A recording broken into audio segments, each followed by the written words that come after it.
জুলাই আন্দোলনে বিতর্কিত ভূমিকায় ছিলেন ইউটিউবার ও কন্টেন্ট ক্রিয়েটর তৌহিদ আফ্রিদি। আন্দোলনে নির্বিচারে গুলি চালিয়ে ছাত্র জনতাকে হত্যা করে ফ্যাসিস্ট হাসিনার আইন শৃঙ্খলা বাহিনী ও দলীয় ক্যাডাররা। আর সেই উত্তাল সময়ে আন্দোলনকারীদের বিরুদ্ধে একাধিক কন্টেন্ট ক্রিয়েট করে ফেসবুক, ইউটিউব, টিকটক ও ব্লগে প্রচার করেছেন তৌহিদ আফ্রিদি।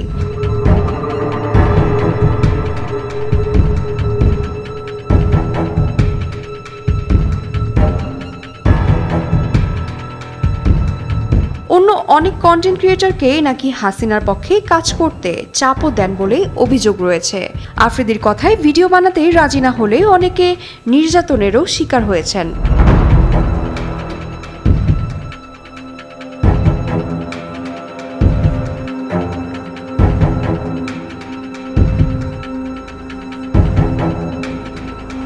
শুধু জুলাই আন্দোলন নয়, অতীতেও বিভিন্ন সময় ফ্যাসিস্ট হাসিনার বিতর্কিত কর্মকাণ্ডে সমর্থন যুগিয়ে কন্টেন্ট ক্রিয়েট করেছেন তৌহিদ আফ্রিদি।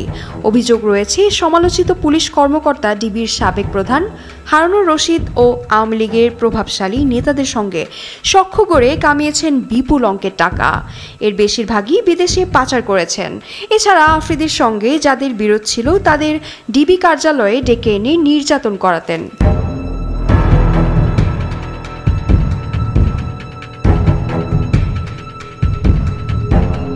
এছাড়াও তৌহিদ আফ্রিদির নামে অভিযোগ আছে জুলাই আন্দোলন চলাকালে শেখ হাসিনার সরকারের পক্ষে ভিডিও বানাতে কন্টেন্ট ক্রিয়েটরদের হুমকি ধমকি দিয়েছেন আফ্রিদি।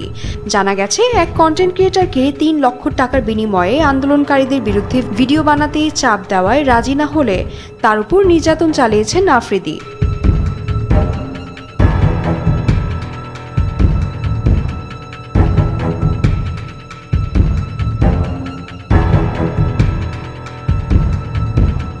অবশেষে রোববার রাতে সিআইডির একটি দল বরিশাল থেকে গ্রেপ্তার করে তৌহিদ আফ্রিদিকে।